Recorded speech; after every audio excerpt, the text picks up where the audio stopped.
ನಮಸ್ತೆ ಎಲ್ಲರಿಗೂ welcome to Nandini Appu recipes. ಇವತ್ತು ನಾವು ಒಂದು ಸ್ಪೆಷಲ್ ಆಗಿರೋವಂಥ ಕೇಕ್ ರೆಸಿಪಿನ ಮಾಡೋಣ.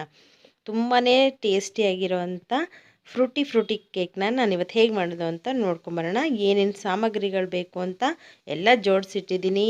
ನೀಟಾಗಿ ಒಂದು ಸಲ ತೋರಿಸಿ ಏನು ಅಂತಲೂ ಕೂಡ ನಾನು ಹೇಳ್ತೀನಿ. ಮೇಲೆ ತವಾನ ಬಿಸಿಗೆ ಇಟ್ಕೊಂಡಿದ್ದೀನಿ. ಫಸ್ಟೇ ಬಿಸಿ ಮಾಡ್ಕೊಳಕ್ಕೆ ಇಟ್ಕೊಂಡ್ಬಿಟ್ಟು ನೆಕ್ಸ್ಟ್ ನಾವಿಲ್ಲಿ ಕೇಕ್ಗೆ ಏನೇನು ಬೇಕೋ ಎಲ್ಲ ಇಂಗ್ರೀಡಿಯೆಂಟ್ಸ್ನ ಎತ್ತಿಟ್ಕೊಂಡಿದ್ದೀನಿ. ಬನ್ನಿ ಒಂದೊಂದಾಗಿ ತೋರಿಸ್ತಾ ಹೋಗ್ತೀನಿ. ಇಲ್ಲಿ ಫಸ್ಟ್ ನಾನು ಫ್ರೂಟಿನ ಎತ್ತಿಟ್ಕೊಂಡಿದ್ದೀನಿ. ಇದು ಗಾರ್ನಿಷಿಂಗೋಸ್ಕರ, ಮೇಲೆ ಹಾಕೋಕ್ಕೋಸ್ಕರ. ಇಲ್ಲಿ ಒಂದು ಸ್ವಲ್ಪ ಫ್ರೂಟಿನ ನಾನು ಮೈದಾ ಹಿಟ್ಟಲ್ಲಿ ಮಿಕ್ಸ್ ಮಾಡಿ ಹಾಕ್ಕೊಂಡಿದ್ದೀನಿ. ಆವಾಗ ನಾವು ಕೇಕ್ ಒಳಗಡೆ ಹಾಕಿದ್ರೆ ಅದು ಬಿಡಿಯಾಗಿರುತ್ತೆ, ಒಂದಕ್ಕೊಂದು ಅಂಟ್ಕೊಳ್ಳಲ್ಲ ಅಂತ ನಾನು ಮೈದಾನ ಮಿಕ್ಸ್ ಮಾಡಿ ಎತ್ತಿಟ್ಕೊಂಡಿದ್ದೀನಿ ಈ ಥರ.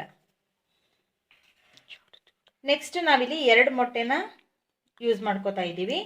ಇದು ವೆನಿಲಾ ಎಸೆನ್ಸು, ಕೇಕ್ಗೆ ನಮಗೆ ಫ್ಲೇವರ್ಗೋಸ್ಕರ. ನೆಕ್ಸ್ಟ್ 1 ಕಪ್ಪಷ್ಟು ಸಕ್ಕರೆ. ಇಲ್ಲಿ 2 ಕಪ್ಪಷ್ಟು ನಾನು ಮೈದಾ ಹಿಟ್ಟನ್ನ ತಗೋತಾ ಇದ್ದೀನಿ.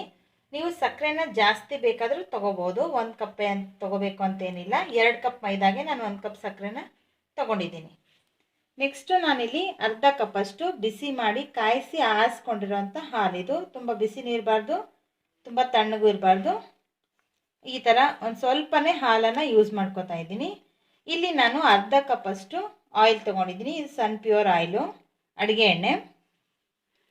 ಇಲ್ಲಿ ಫ್ರೂಟಿ ಮೈದಾದಲ್ಲಿ ಮಿಕ್ಸ್ ಮಾಡ್ಕೊಂಡಿದ್ದೀನಿ. ಇಲ್ಲಿ 1/4 ಸ್ಪೂನಷ್ಟು ನಾನು ಅಡುಗೆ ಸೋಡಾನ ಯೂಸ್ ಮಾಡ್ಕೋತಿದ್ದೀನಿ. ಇಲ್ಲಿ ಮುಕ್ಕಾಲು ಸ್ಪೂನಷ್ಟು ನಾನು ಬೇಕಿಂಗ್ ಪೌಡ್ರ್ ತೊಗೊಂಡಿದ್ದೀನಿ. ಇದು ಬೇಕಿಂಗ್ ಸೋಡಾ ಮತ್ತು ಇದು ಬೇಕಿಂಗ್ ಪೌಡರ್. ಕೇಕ್ಗೋಸ್ಕರನೇ ಬೇಕಿಂಗ್ ಪೌಡರ್ನ ಯೂಸ್ ಮಾಡ್ಕೊಳ್ಳೇಬೇಕು ನಾವು. ಅದ್ರ ಬದಲು ಬೇಕಿಂಗ್ ಸೋಡಾ ಹಾಕ್ತೀವಿ ಅಂದರೆ ಅದು ಸರಿ ಆಗಲ್ಲ. ಕೇಕ್ಗೋಸ್ಕರ ನಾವು ಬೇಕಿಂಗ್ ಪೌಡರ್ನ ಇಲ್ಲಿ ಯೂಸ್ ಮಾಡ್ಕೋಬೇಕಾಗತ್ತೆ. ನೆಕ್ಸ್ಟ್ ನಾನು ಇಲ್ಲಿ ಬಟರ್ ಪೇಪರ್ ತೊಗೊಂಡಿದ್ದೀನಿ. ಇದು ಕುಕ್ಕರ್ಗೆ ಕೆಳಭಾಗದಲ್ಲಿ ಎಷ್ಟು ಸೈಜ್ ಇದೆ ನೋಡ್ಬಿಟ್ಟು ಅಷ್ಟು ಕಟ್ ಮಾಡಿ ಇಟ್ಕೊಂಡಿದ್ದೀನಿ. ಈ ಬಟರ್ ಪೇಪರ್ನ ಇದು 2 ಸುತ್ತಲೂ ನಾವು ಕುಕ್ಕರ್ಗೆ ಸುತ್ತಲೂ ಹಾಕೋಕ್ಕೆ.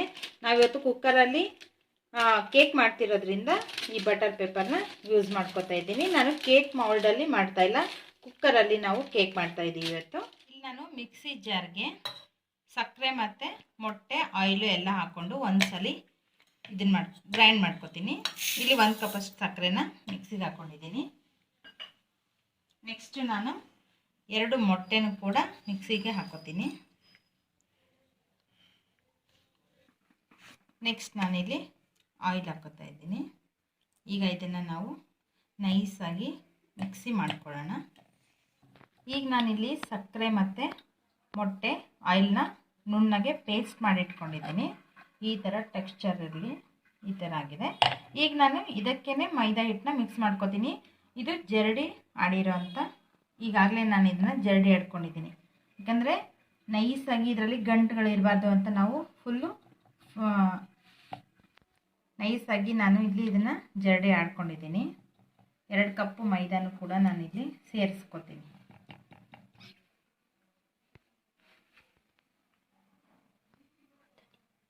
ವೆನಿಲಾ ಎಸೆನ್ಸ್ನ ನಾನಿಲ್ಲಿ 1 ಸ್ಪೂನಷ್ಟು ಇದರಲ್ಲೇ ಹಾಕ್ಕೊತಿದ್ದೀನಿ.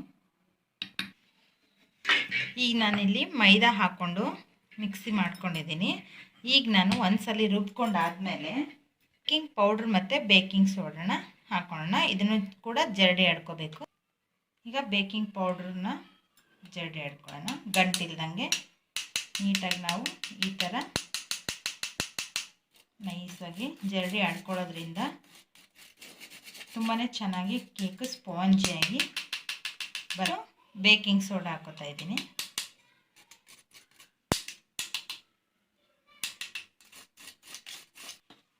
ಈಗ ನಾನಿಲ್ಲಿ ಸ್ವಲ್ಪ ಇದಕ್ಕೆ ಹಾಲನ್ನು ಹಾಕೋತಾ ಇದ್ದೀನಿ. ಸ್ವಲ್ಪ ಹಾಲು ಹಾಕ್ಕೊಂಡು ಇನ್ನೊಂದು ಸ್ವಲ್ಪ ಹಾಲನ್ನು ಎತ್ತಿಟ್ಕೊಂಡಿದ್ದೀನಿ.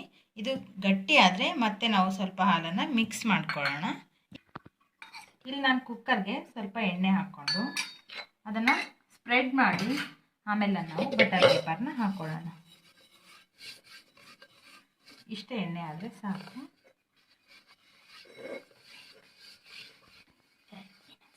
ನಾವು ಕುಕ್ಕರ್ಗೆ ಸ್ವಲ್ಪ ಆಯಿಲ್ ಹಾಕಿ ಈ ಥರ ಗ್ರೀಸ್ ಮಾಡ್ಕೊಳ್ಳೋಣ. ನೆಕ್ಸ್ಟ್ ನಾವು ಬಟರ್ ಪೇಪರ್ ಹಾಕೋತೀನಿ. ಈಗ ಬಟರ್ ಪೇಪರ್ ಹಾಕ್ಕೊಳ್ಳೋಣ.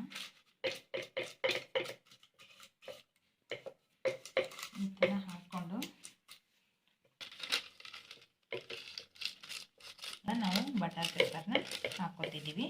ಇದನ್ನು ಸ್ವಲ್ಪ ಎಣ್ಣೆ ಹಾಕ್ಬಿಟ್ಟು ಆಮೇಲೆ ಮೈದಾ ಹಿಟ್ಟನ್ನು ಫುಲ್ ಇದರ ಮೇಲೆಲ್ಲ ಹಾಕಿ ಆಮೇಲೆ ನಾವು ತೆಗೆದು ಆ ಥರನೂ ಕೂಡ ಮಾಡ್ಬೋದು. ಬಟರ್ ಪೇಪರ್ ಇಲ್ಲ ಅಂದರೆ A4 ಶೀಟ್ ಸೈಜ್ ಪೇಪರ್ನೂ ಕೂಡ ನಾವು A4 ಶೀಟ್ ಅಂತೀವಲ್ಲ ಆ ಥರ ಪೇಪರ್ನೂ ಕೂಡ ನಾವು ಇದಕ್ಕೆ ಹಾಕೋಬೋದು. ಈಗ ನಾನಿಲ್ಲಿ ಮತ್ತೆ ಮೇಲೇನೂ ಸ್ವಲ್ಪ ಎಣ್ಣೆ ಹಾಕ್ಕೊಂಡು ಈ ಥರ ಸ್ಪ್ರೆಡ್ ಮಾಡ್ಕೊಂಡಿದ್ದೀನಿ.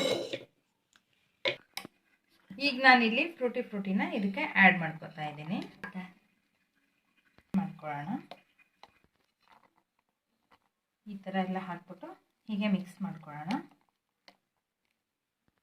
ಈಗ ನಾನಿಲ್ಲಿ ಕುಕ್ಕರ್ಗೆ ಕೇಕ್ ಬ್ಯಾಟರ್ನ ಹಾಕೋತಾ ಇದ್ದೀನಿ. ಫ್ರೂಟಿ ನೋಡಿ ಒಂದಕ್ಕೊಂದು ತಾಗಿಲ್ಲ, ಮೈದಾ ಹಾಕಿರೋದ್ರಿಂದ, ಮೈದಾ ಹಾಕಿ ಮಿಕ್ಸ್ ಮಾಡ್ಕೊಂಡಿರೋದ್ರಿಂದ.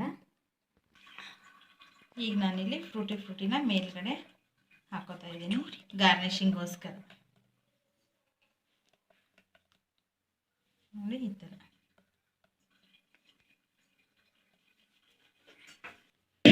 ಥರ ಟ್ಯಾಪ್ ಮಾಡ್ಕೋಬೇಕು ಒಳಗಡೆ ಗಂಟು.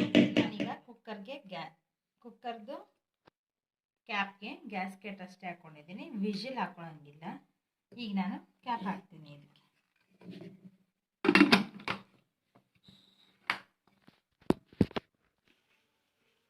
ಈಗ ನಾನಿಲ್ಲಿ ಬಿಸಿಗೆ ಇಟ್ಕೊಂಡಿರೋಂಥ ತವಾದ ಮೇಲೆ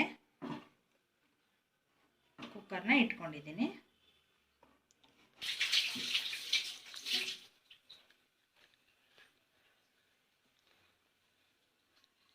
ಈಗ ನಾನು ಕುಕ್ಕರ್ನ ಇಟ್ಕೊಂಡಿದ್ದೀನಿ. ಈಗ ಇದು 30ರಿಂದ 35 ನಿಮಿಷದವರೆಗೂ ಬೇಕಾಗಲಿ, ಆಮೇಲೆ ಓಪನ್ ಮಾಡಿಕೊಂಡು ನೋಡ್ಕೊಳ್ಳೋಣ. ನಾನಿಲ್ಲಿ ಕುಕ್ಕರ್ ಇಟ್ಟು 35 ನಿಮಿಷ ಆಗಿದೆ. ಈಗ ನಾವು ಚೆಕ್ ಮಾಡ್ಕೊಳ್ಳೋಣ. ಅದು ಸ್ವಲ್ಪ ಬೆಂದಿರಲಿಲ್ಲ ಅಂದರೆ ಮತ್ತೆ ನಾವು ಒಂದು 5 ನಿಮಿಷ ಇಟ್ಕೋಬೋದು.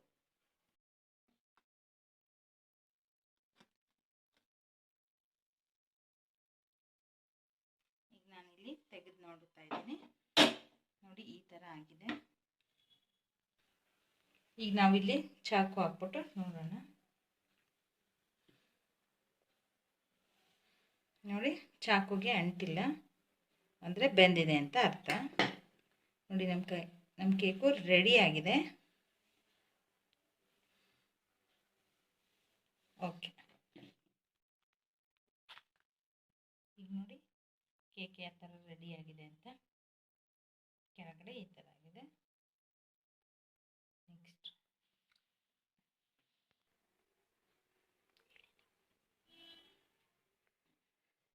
ನಾವೀಗಿಲ್ಲಿ ಕಟ್ ಮಾಡಿ ನೋಡೋಣ ಒಳಗೆ ಯಾವ ಥರ ಬೆಂದಿದೆ ಅಂತ. ಮೇಲೆ ಈ ಥರ ಆಗಿದೆ, ಪರವಾಗಿಲ್ಲ.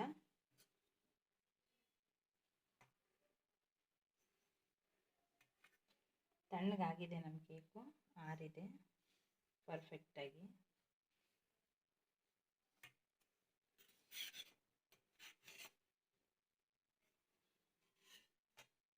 ಇಲ್ಲಿ ಈ ಥರ ರೆಡಿಯಾಗಿದೆ. ಒಳಗಡೆ ಇನ್ನೂ ಬಿಸಿ ಇದೆ, ಇನ್ನೂ ಸ್ವಲ್ಪ ಹೊತ್ತು ತಣ್ಣಗಾಗಲಿ. ನೋಡಿ ಈಗ ನೋಡಿ ಇಲ್ಲಿ ಕಟ್ ಮಾಡಿ ಇಟ್ಕೊಂಡಿದ್ದೀನಿ ಪೀಸ್ ಮಾಡಿ ಕೇಕ್ನ. ಕೇಕ್ ಹೇಗೆ ಬಂದಿದೆ ಅಂತ ನಿಮ್ಗೆ ಒಂದು ಪೀಸ್ನ ತೋರಿಸ್ತೀನಿ ಇಲ್ಲಿ. ಈಗ ನೋಡಿ ಈ ಥರ ಒಳಗೆಲ್ಲ ತುಂಬ ಚೆನ್ನಾಗಿ ಬೆಂದಿದೆ. ಈಗ ನೋಡಿ ಎಷ್ಟು ಸಾಫ್ಟಾಗಿದೆ ಅಂದರೆ ತುಂಬಾ ಸ್ಪಾಂಜಿಯಾಗಿ ಬಂದಿದೆ. ನಾವು ಹಾಕಿರೋಂಥ ಫ್ರೂಟಿ ಒಂದೇ ಕಡೆ ಅಲ್ಲದೆ ಎಲ್ಲ ಕಡೆ ನೀಟಾಗಿ ಸ್ಪ್ರೆಡ್ ಆಗಿದೆ. ತುಂಬ ಚೆನ್ನಾಗಿ ಬಂದಿದೆ ಕೇಕು.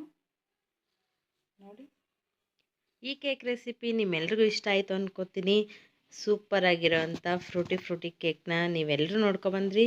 ಹಾಗಿದ್ರೆ ನಾನು ನೋಡ್ತೀನಿ ಮತ್ತೊಂದು ಹೊಸ ರೆಸಿಪಿ ಜೊತೆ ನಿಮಗೆ ಸಿಗ್ತೀನಿ. ಅಲ್ಲಿವರೆಗೂ take care, bye bye. Thanks for watching. Please ನನ್ನ ಚಾನಲ್ಗೆ ಸಬ್ಸ್ಕ್ರೈಬ್ ಮಾಡ್ಕೊಂಡು ನೋಡಿ, ಸಪೋರ್ಟ್ ಮಾಡಿ. ಕೇಕ್ ಯಾರಿಗೆಲ್ಲ ಇಷ್ಟ ಆಗಲ್ಲ ಹೇಳಿ? ಇಷ್ಟ ಆದವರು ಪ್ಲೀಸ್ ಒಂದು ಲೈಕ್ ಮಾಡಿ. ನೀವು ಟ್ರೈ